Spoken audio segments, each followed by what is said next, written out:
क्या आपने कभी अपनी थाली को देखकर यह सवाल किया है, जो चीज़ आज मेरी थाली में भोजन बनकर रखी है, उसके पीछे कितने कर्म छिपे हैं? अगर वह भोजन किसी जीव से जुड़ा है, तो उस जीव की मृत्यु का हिसाब किसके खाते में लिखा जाता है? क्या केवल उस व्यक्ति के खाते में जिसने उसे मारा, या उस व्यक्ति के खाते में भी जिसने उसे खरीद कर खाया? और अगर खाने वाला स्वयं किसी जीव को नहीं मारता, तो क्या वह उस कर्म से पूरी तरह मुक्त है? लेकिन ठहरिए, कहानी अभी यहीं खत्म नहीं होती, क्योंकि गरुड़ पुराण के सामने जब यही प्रश्न रखा गया, तो इसका उत्तर इतना सीधा नहीं था कि भगवान कह दें मांस खाना पाप है या मांस खाना पुण्य है। असल रहस्य इसके बीच छिपा हुआ था, एक ऐसा रहस्य जिसमें भोजन, जीव, इच्छा, कर्म, धर्म और मनुष्य की नियत सब एक दूसरे से जुड़ जाते हैं। और आज की कथा में हम इसी रहस्य को एक कहानी के माध्यम से समझेंगे। लेकिन अंत तक बने रहिएगा, क्योंकि इस कथा के अंत में जो बात सामने आएगी, वह केवल मांस खाने व्यक्ति के लिए नहीं, बल्कि हर उस व्यक्ति के लिए है जो रोज भोजन करता है। कथा उस समय की है जब गरुड़ पुराण देव भगवान विष्णु के सामने बैठे थे। चारों ओर शांति थी। गरुड़ देव के मन में अनेक प्रश्न थे। उन्होंने संसार देखा था, उन्होंने मनुष्यों को पूजा करते देखा था, यज्ञ करते देखा था, दान करते देखा था, व्रत रखते देखा था।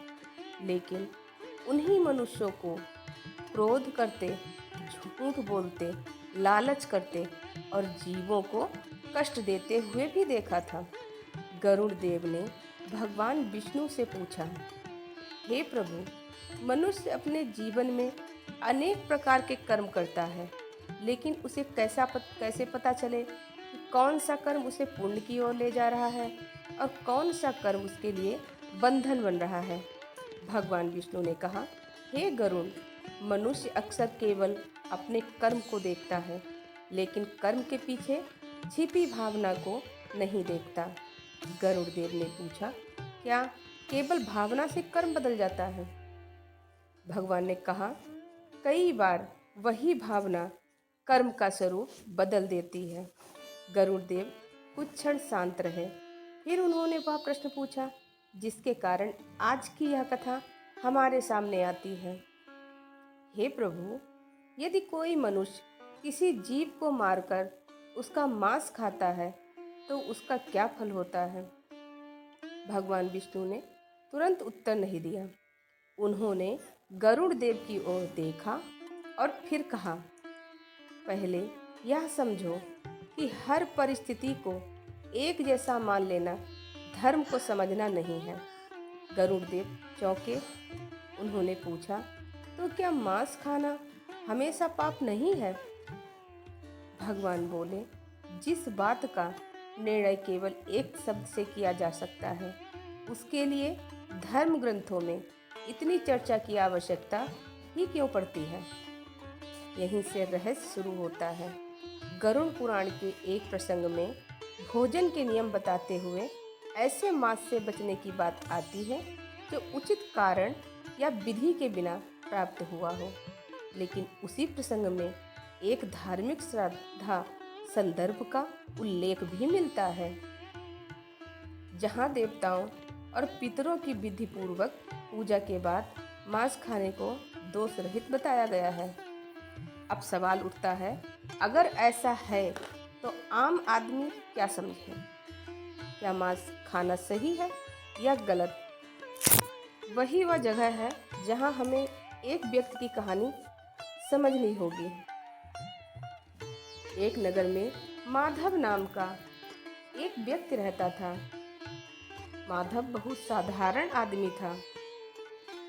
वह ना तो बहुत विद्वान था और ना बड़ा पापी।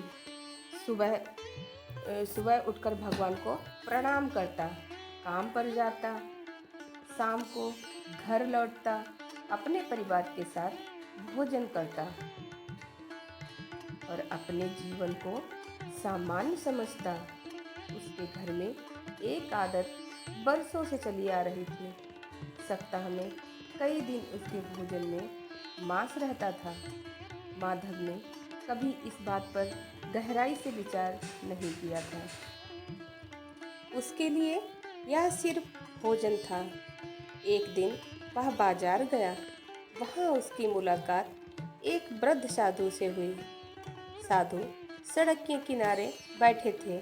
माधव ने उन्हें प्रणाम किया। साधु ने उसे देखा और कहा, आज तुम्हारे मन में एक प्रश्न है। माधव हंस पड़ा। उसने कहा, महाराज, मेरे मन में कोई प्रश्न नहीं है। साधु बोले, प्रश्न नहीं है, लेकिन तुम्हारे भीतर एक बेचैनी जरूर है। माधव रुक गया। उसने पूछा, आप ऐसा क्यों कह रहे हैं? साधु ने कहा, तुम रोज जो खाते हो उसके बारे में कभी सोचा है? माधव बोला, भोजन के बारे में कौन सोचता है महाराज? भूख लगती है, भोजन करते हैं। साधु मुस्कुराए, यही तो बात है। माधव ने कहा, तो क्या जो व्यक्ति मांस खाता है वह भी उसी अपराध का भागीदार है? साधु बोले, इसका उत्तर तुम्हें स्वयं ढूंढना होगा। माधव परेशान हो गया। आप सीधा उत्तर क्यों नहीं देते? साधु ने कहा, क्योंकि यदि मैं तुम्हें केवल उत्तर दूंगा तो तुम उसे याद रखोगे, लेकिन यदि तुम स्वयं प्रश्न के भीतर उतरोगे तो उसे समझोगे। माधव उस दिन घर लौट आया। उस रात उसकी थाली में वही भोजन था जो वह बरसों से खाता आया था, लेकिन उस दिन पहली बार उसने भोजन को ध्यान से देखा। उसने खाना शुरू किया। फिर अचानक उसके मन में साधु की बात आई। उसने कभी सोचा कि तुम्हारी थाली तक भोजन पहुंचा कैसे? उसका हाथ रुक गया। पहली बार उसे स्वाद से पहले एक प्रश्न दिखाई दिया, लेकिन फिर उसने स्वयं को समझाया, मैंने तो किसी को मारा ही नहीं। उसने भोजन कर लिया, लेकिन सवाल उसके मन में रह गया। अगले दिन वह फिर साधु के पास पहुंचा। महाराज, मैं समझना चाहता हूँ। साधु ने कहा, तो पहले एक बात समझो, धर्म ग्रंथ को केवल एक पंक्ति से मत पढ़ो। फिर साधु ने गरुड़ पुराण के उस प्रसंग का उल्लेख किया जिसमें बिना उचित कारण या विधि के प्राप्त मांस से बचने की बात आती है। माधव ने पूछा, इसका मतलब क्या है? साधु बोले, इसका मतलब यह है कि प्राचीन धर्म ग्रंथों में भोजन के बारे में परिस्थितियों और विधि को भी महत्व दिया गया है। हर भोजन को एक ही श्रेणी में नहीं रखा गया। फिर साधु बोले, लेकिन अब तुम्हें दूसरा पक्ष भी जानना होगा। उन्होंने उसी प्रसंग की दूसरी बात बताई। श्राद्ध में देवताओं और पितरों की विधिपूर्वक पूजा के बाद मांस खाने को दोष रहित बताया गया है। माधव ने आश्चर्य से पूछा, तो फिर मैं क्या मानूं? साधु ने कहा, यही तो तुम्हारी परीक्षा है। तुम केवल यह जानना चाहते हो कि मांस खाना पाप है या पुण्य, लेकिन धर्म तुम्हें उससे बड़ा प्रश्न पूछ रहा है। तुम्हारा कर्म किस परिस्थिति में है? तुम्हारी नियत क्या है? तुम्हारी इच्छा क्या है? और तुम किस नियम के अंतर्गत वह कर्म कर रहे हो? माधव ने पूछा, तो क्या केवल भोजन देखकर पाप पुण्य तय नहीं किया जा सकता? साधु बोले, हर कर्म को उसके संदर्भ से समझना पड़ता है। अब माधव को लग रहा था कि वह जिस प्रश्न का उत्तर लेने आया था वह प्रश्न ही बदल गया है। वह बोला, लेकिन महाराज, गरुड़ पुराण में मांस खाने वाले के कर्मफल की बात आती है। साधु बोले, हाँ, गरुड़ पुराण के एक अन्य अध्याय में पापों के चिन्ह और उनके परिणामों का वर्णन करते हुए मांस खाने वाले के लिए भी एक कर्मफल का उल्लेख मिलता है। माधव ने पूछा, तो फिर इसका अर्थ? साधु बोले, इसका अर्थ समझने के लिए केवल शब्द मत देखो, पूरे प्रसंग को देखो। धर्म ग्रंथ का संदेश केवल भय पैदा करना नहीं है, उसका उद्देश्य मनुष्य को अपने कर्मों के प्रति जागरूक करना भी है। माधव ने कहा, लेकिन लोग तो कहते हैं कि गरुड़ पुराण में साफ लिखा है कि मांस खाना पाप है। साधु ने कहा, अब मैं तुम्हें एक और कहानी सुनाता हूँ। यह कहानी तुम्हारे प्रश्न का दूसरा दरवाजा खोलेगी। बहुत समय पहले एक शिकारी था। वह जंगल में रहता था। उसकी जीविका शिकार से चलती थी। एक दिन उसे जंगल में एक घायल पशु दिखाई दिया। वह उसे मारने के लिए आगे बढ़ा, लेकिन उसी समय उसके सामने एक ऋषि आ गए। ऋषि ने पूछा, तुम इसे क्यों मारना चाहते हो? शिकारी ने कहा, मेरी आजीविका है। ऋषि बोले, क्या तुम्हारे पास कोई दूसरा मार्ग नहीं है? शिकारी बोला, मुझे यही आता है। ऋषि ने कहा, और यदि तुम्हें दूसरा मार्ग मिल जाए? शिकारी चुप रहा। ऋषि ने कहा, मनुष्य की सबसे बड़ी समस्या या नहीं कि वह गलत कर्म कर बैठता है। सबसे बड़ी समस्या तब होती है जब वह गलत कर्म को अपना स्वभाव मान लेता है। यह बात शिकारी के मन में बैठ गई, लेकिन उसने पूछा, अगर मैंने जीवन भर यही किया है तो मेरे पुराने कर्मों का क्या होगा? ऋषि बोले, जो बीत गया उसका फल अपने समय पर आएगा, लेकिन आज से क्या करना है ये तुम्हारे हाथ में है।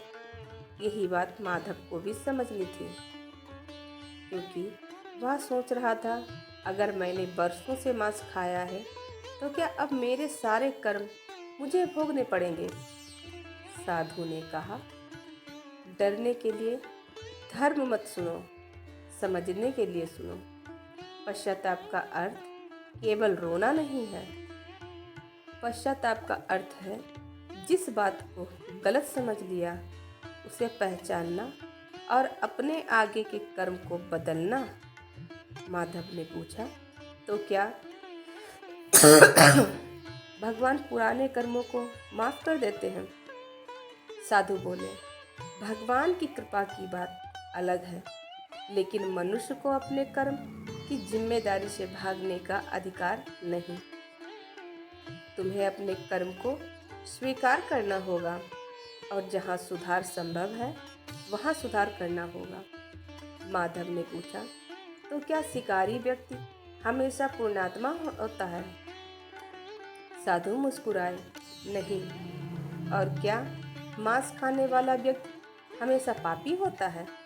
साधु ने फिर कहा, केवल थाली देखकर मनुष्य का पूरा चरित्र नहीं जाना जा सकता। एक व्यक्ति शाकाहारी हो सकता है, लेकिन वह झूठ बोलता हो, किसी गरीब का अधिकार छीनता हो, माता पिता का अपमान करता हो, किसी कमजोर को परेशान करता हो, और दूसरी ओर कोई व्यक्ति भोजन के विषय में अलग परंपरा हो, लेकिन दया करता हो, जरूरतमंद की मदद करता हो, सत्य बोलता हो और अपने कर्मों के प्रति जिम्मेदार हो, तो क्या केवल थाली देखकर दोनों का पूरा धर्म तय कर दोगे? माधव के पास कोई उत्तर नहीं था। साधु बोले, धर्म मनुष्य को केवल बाहर से नहीं देखता, मनुष्य के भीतर भी देखता है। अब कहानी का सबसे महत्वपूर्ण मोड़ आने वाला था। माधव ने पूछा, महाराज, फिर गरुड़ पुराण में जीव की हत्या के कर्म को इतना गंभीर क्यों बताया गया है? साधु ने कहा, क्योंकि इच्छा से की गई अनावश्यक हिंसा और धार्मिक संदर्भों में वर्णित कर्मों को एक ही तराजू पर रखकर नहीं देखा जा सकता। गरुड़ पुराण के कुछ अनुवादों में जानवर को अपनी इच्छा के लिए मारने वाले व्यक्ति के लिए गंभीर कर्मफल का वर्णन मिलता है, क्योंकि यहाँ बात केवल मांस की नहीं, बात हिंसा की, इच्छा की है। माधव ने पूछा, हिंसा की इच्छा? हाँ, साधु बोले, यदि मनुष्य के भीतर किसी जीव के प्रति कोई करुणा नहीं और वह केवल अपनी इच्छा के लिए किसी प्राणी को कष्ट देता है, तो समस्या केवल भोजन की नहीं रहती, समस्या मनुष्य के भीतर पैदा हुई कठोरता की होती है। यह बात माधव के हृदय में उतर गई। उसने कहा, तो असली परीक्षा मेरी थाली की नहीं, साधु ने उसकी बात पूरी की, तुम्हारे मन की है। माधव ने पहली बार महसूस किया कि वह इतने वर्षों से गलत सवाल पूछ रहा था। वह पूछ रहा था, मांस खाना पाप है या पुण्य? लेकिन असली सवाल था, मेरे कर्म के पीछे मेरी भावना क्या है? अब उसने साधु से आखिरी सवाल किया, महाराज, यदि कोई व्यक्ति आज से अपने भोजन और कर्म के बारे में जागरूक होना चाहता है, तो उसे क्या करना चाहिए? साधु ने कहा, सबसे पहले अपने भीतर दया पैदा करो। दूसरा, धर्म ग्रंथ की बात को आधा सुनकर निर्णय मत करो। तीसरा, अपने कर्मों के परिणाम के बारे में सोचो। चौथा, जहाँ सुधार संभव हो वहाँ सुधार करो। और पांचवा, माधव ने पूछा, पांचवा क्या है? साधु बोले, अपने पुण्य का अहंकार मत करो। माधव ने कहा, इसका क्या अर्थ? साधु बोले, यदि तुम किसी जीव को नहीं मारते, लेकिन किसी मनुष्य को अपमानित करते हो, यदि तुम व्रत रखते हो लेकिन किसी भूखे को भोजन नहीं देते, यदि तुम मंदिर जाते हो लेकिन घर लौटकर किसी कमजोर का दिल दुखाते हो, तो अपने पुण्य का घमंड करना, क्योंकि धर्म केवल पूजा की थाली में नहीं, व्यवहार में भी दिखाई देता है। माधव की आंखें झुक गईं। उसे अपने जीवन की कई बातें याद आने लगी।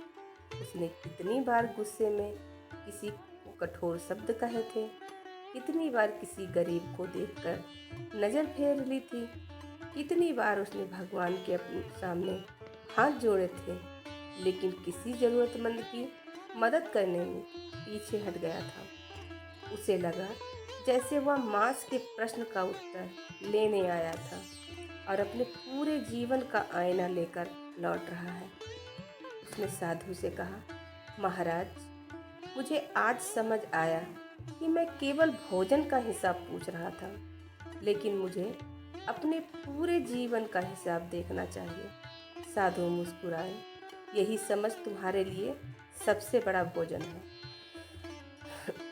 माधव ने पूछा, सबसे बड़ा भोजन? माधव ने पूछा, सबसे बड़ा भोजन, साधु बोले, ज्ञान का भोजन, जिससे मनुष्य की सोच बदल जाए।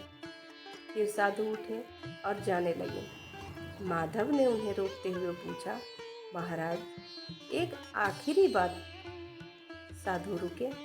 माधव ने कहा, अगर कोई व्यक्ति इस विषय पर किसी दूसरे से बहस करे तो साधु ने कहा, उसे बहस नहीं करनी चाहिए। धर्म को समझना है तो पहले स्वयं को देखो। दूसरे की थाली देखने से पहले अपनी नीयत देखो। और यह कहकर साधु वहां से चले गए। माधव देर तक वहीं खड़ा रहा। उस दिन उसके पास किसी शास्त्र की पूरी पुस्तक नहीं थी, लेकिन उसके पास एक ऐसा प्रश्न था जो उसके जीवन भर साथ रहने वाला था। मेरे हर कर्म के पीछे मेरी नीयत क्या है? अब जरा इस कथा को फिर से गरुड़ पुराण की शिक्षा से जोड़ कर देखिए। ग्रंथ में भोजन के विषय में कई नियमों और परिस्थितियों का वर्णन मिलता है। वहाँ बिना उचित कारण या विधि के प्राप्त मांस से बचने की बात आती है। वही विशेष श्राद्ध संदर्भ में मांस के सेवन का अलग उल्लेख भी मिलता है।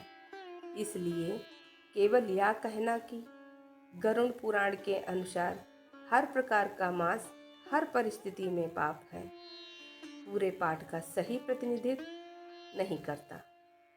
लेकिन इसका अर्थ यह भी नहीं कि ग्रंथ जीव हिंसा को हल्का बताता है। इसके विपरीत अन्य प्रसंगों में अपनी इच्छा के लिए जीवों की हत्या को गंभीर कर्मफल से जोड़ा गया है। यही कारण है कि इस विषय को समझते समय परिस्थिति, विधि, उद्देश्य और कर्म चारों को साथ देखना जरूरी है। और अब सबसे बड़ा प्रश्न, क्या आज के मनुष्य को इस शिक्षा से कुछ सीखना चाहिए? बिल्कुल, लेकिन सीख यह नहीं कि हम किसी दूसरे व्यक्ति को देखकर तुरंत कह दें तुम पापी हो या तुम पूर्ण आत्मा हो। सीख यह है कि हम अपने कर्मों के प्रति जागरूक हों। यदि हमारे सामने भोजन है तो हम उसके प्रति कृतज्ञ हों। यदि किसी जीव से जुड़ा भोजन है तो कम से कम यह समझें कि जीवन का मूल्य क्या है। यदि हम किसी धार्मिक परंपरा का पालन करते हैं तो उसे सही संदर्भ में समझें। और यदि हम किसी दूसरे की परंपरा को अपने से अलग देखते हैं तो बिना समझे उसका अपमान ना करें, क्योंकि धर्म का ज्ञान मनुष्य को अहंकारी बनाने के लिए नहीं, विनम्र बनाने के लिए है। अब कल्पना कीजिए, मृत्यु के बाद मनुष्य भगवान के सामने खड़ा है। वहाँ ना उसकी बड़ी गाड़ी है, ना उसका घर, ना उसकी संपत्ति, ना उसका पद, ना उसके कपड़े, ना उसकी प्रतिष्ठा।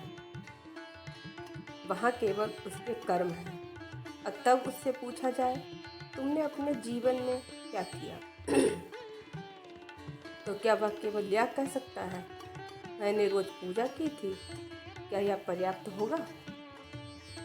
अगर उसने किसी भूखे को खाना नहीं दिया, किसी दुखी की मदद नहीं की, किसी कमज़ोर को सताया, झूठ बोला, धोखा दिया, तो केवल पूजा उसके सारे कर्मों का उत्तर कैसे हो सकती है?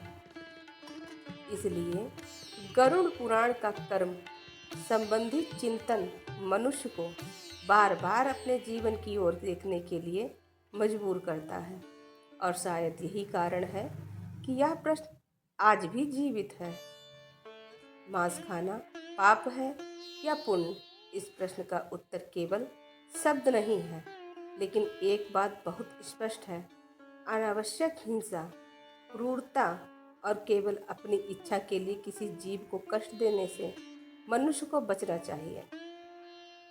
और अगर कोई व्यक्ति अपने जीवन में करुणा बढ़ाता है, अपने कर्मों पर विचार करता है, गलती होने पर सुधार करता है और दूसरों के प्रति दया रखता है, तो वह धर्म की मूल भावना के अधिकार अधिक करीब जाता है। कथा समाप्त होने से पहले उस साधु की आखिरी बात याद रखिए। उन्होंने माधव से कहा था, दूसरे की थाली देखने से पहले अपनी नीयत देखो। शायद यही इस पूरी कथा की सबसे बड़ी सीख है। अगर आप मांस खाते हैं तो इस वीडियो को देखकर किसी दूसरे से लड़ने की ज़रूरत नहीं, और अगर आप मांस नहीं खाते तो इसका अहंकार करने की भी ज़रूरत नहीं। अपने भीतर देखिए, क्या आपके भीतर दया है? क्या आपके भीतर करुणा है? क्या आप किसी भूखे को देखकर उसकी मदद करते हैं? क्या आप अपने माता पिता का सम्मान करते हैं? क्या आप किसी कमज़ोर व्यक्ति को जानबूझकर दुख नहीं देते? क्या आप झूठ से बचने की कोशिश करते हैं? क्या आप किसी के अधिकार को नहीं छीनते? क्या आप अपने कर्मों की जिम्मेदारी लेते हैं? क्योंकि अंत में मनुष्य की पहचान केवल उसकी थाली से नहीं होती है, उसकी पहचान उसके कर्मों से होती है, और कर्म की जड़ में उसकी नीयत छिपी होती है। इसलिए आप जब आप भोजन करें, एक पल के लिए रुकिए, थाली को देखिए और मन में बस एक प्रश्न पूछिए, क्या मैं अपने भोजन के प्रति कृतज्ञ हूँ? फिर दूसरा प्रश्न पूछिए, क्या मेरे कर्म से किसी दूसरे प्राणी को अनावश्यक पीड़ा तो नहीं मिल रही? और तीसरा, सबसे बड़ा प्रश्न, अगर आज मेरे सारे कर्मों का हिसाब मेरे सामने रख दिया जाए तो क्या मैं उन्हें देखकर अपने जीवन पर गर्व कर पाऊंगा? अगर उत्तर हाँ है तो भगवान का धन्यवाद कीजिए। अगर उत्तर नहीं है तो डरिए मत, क्योंकि जब तक जीवन है तब तक सुधार का रास्ता भी है। आज से थोड़ा अच्छा कर्म कीजिए, किसी भूखे को भोजन दीजिए, किसी दुखी की मदद कीजिए, किसी जीव पर दया कीजिए, किसी से झूठ बोलने से बचिए, और सबसे ज़रूरी, अपने अच्छे कर्म का घमंड मत कीजिए, क्योंकि हो सकता है जिस कर्म को आप छोटा समझ रहे हो वही किसी दूसरे के जीवन में बहुत बड़ा पुण्य बन जाए, और हो सकता है जिस कर्म को आप बहुत छोटा समझकर कर रहे हो वही आपके जीवन का सबसे बड़ा कर्म फल बन जाए। यही कर्म का रहस्य है, यही गरुड़ पुराण की कथा का गहरा संदेश है, और शायद इसी वजह से हजारों वर्ष पुराना यह प्रश्न आज भी हमारे सामने खड़ा है। मनुष्य अपनी थाली से पहले अपने कर्मों को कब देखेगा? अगर इस कथा ने आपको सोचने पर मजबूर किया है तो इसे केवल अपने तक मत रखिए, किसी ऐसे व्यक्ति तक जरूर पहुंचाइए जो धर्म ग्रंथों की बात सुनना पसंद करता है, और कमेंट में केवल इतना लिखिए, हे भगवान, मेरे कर्मों में करुणा बनी रहे, क्योंकि अंत में मनुष्य अपने साथ ना धन लेकर जाता है, ना घर, ना पद, ना प्रतिष्ठा, साथ जाते हैं उसके कर्म, और कर्मों के पीछे उसका मन। यही इस कथा का सबसे बड़ा रहस्य है। जय श्री हरि, जय गरुड़ देव। और ऐसी ही रहस्यमय धार्मिक कथाओं के लिए जुड़े रहिए पूजा की आवाज़ के साथ। राधे राधे। जय श्री कृष्णा, जय गरुड़ पुराण की।